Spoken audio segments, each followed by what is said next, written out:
Hello friends, அஸ்ஸலாமு அலைக்கும். இட்லி தோசை மாவுலாம் இல்லாமல் சட்டுன்னு வீட்டில் இருக்கக்கூடிய பொருளை வச்சு செய்யக்கூடிய இன்ஸ்டண்ட்டான சூப்பரான மினி இட்லி எப்படி செய்கிறதுன்னு பார்க்க போகிறோம்.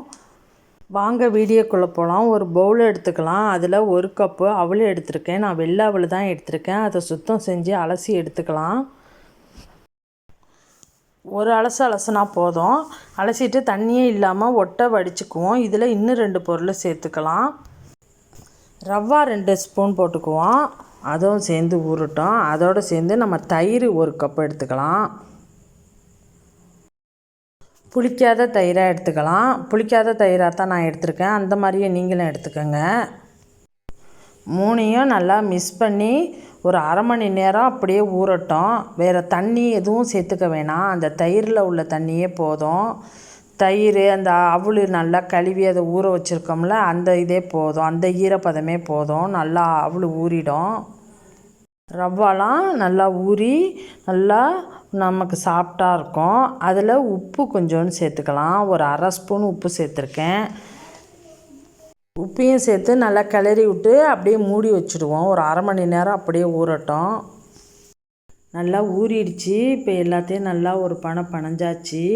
இப்போ சின்ன சின்ன உருண்டையாக உருட்டி நம்ம இட்லி மாதிரி எல்லாத்தையும் ரெடி பண்ணி வச்சுக்குவோம். இது நல்லாயிருக்கும், சாஃப்டாக இருக்கும். இந்த மாதிரியே நம்ம எல்லாத்தையும் ரெடி பண்ணிக்குவோம். பாருங்கள், எல்லாத்தையும் நான் சின்னதாக தட்டி வச்சுட்டேன். இதை நம்ம இட்லி சட்டியில் வச்சு இதை நம்ம அவிச்சு எடுத்துக்குவோம், வேக வச்சு. இது நல்லா வேகட்டும். இட்லி வேகுற மாதிரி ஒரு 10 நிமிஷம் வெந்தால் போதும். இது வெந்த உடனேயே எடுத்துடாதீங்க. கொஞ்சம் பிசு பிசுன்னு இருக்கும். நல்லா ஆற விட்டு எடுங்க. அப்போ கையிலலாம் ஒட்டாது. இந்த வேக வச்சுருக்கேன். கையிலலாம் இப்போ ஒட்டலை. இதை நம்ம தாளிச்சுக்குவோம்.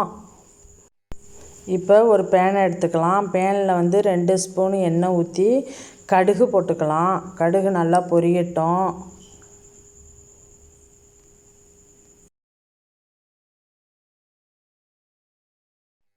நல்லா கடுகு பொரிஞ்சிடுச்சு. இப்போ வெங்காயம் 2 சின்னதாக கட் பண்ணி அதையும் அதை கூட சேர்த்துக்கிட்டு நல்லா வெங்காயம் வதங்கட்டும்.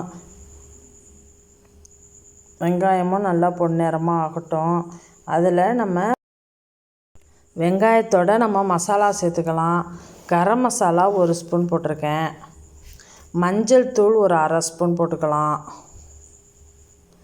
மிளகாய் தூள் ஒரு அரை ஸ்பூன்னு எல்லாம் போட்டு எல்லாம் நல்லா மசாலா பச்சை வாசம் போகிற அளவுக்கு அந்த எண்ணெயிலேயே நல்லா வதங்கட்டும்.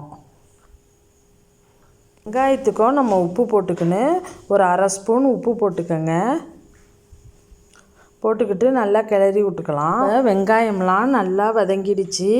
இப்போ நம்ம வேக வச்ச இட்லியை தூக்கி இதில் கொட்டி நல்லா கிளறி விடுவோம்.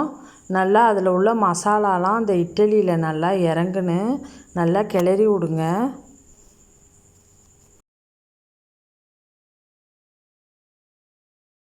மசாலாவை இட்லியில் எல்லாம் நல்லா ஒட்டி பிடிச்சிடுச்சு.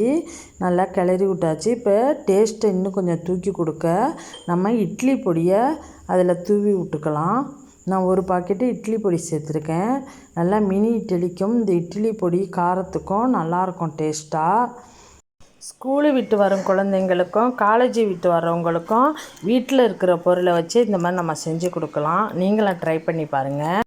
இந்த வீடியோ பிடிச்சிருந்தா லைக் பண்ணுங்கள், ஷேர் பண்ணுங்கள், கமெண்ட் பண்ணுங்கள். முக்கியமாக சப்ஸ்கிரைப் பண்ணிக்கோங்க. நம்ம இன்ட்ரெஸ்டிங்கான வீடியோவில் மீட் பண்ணுவோம்.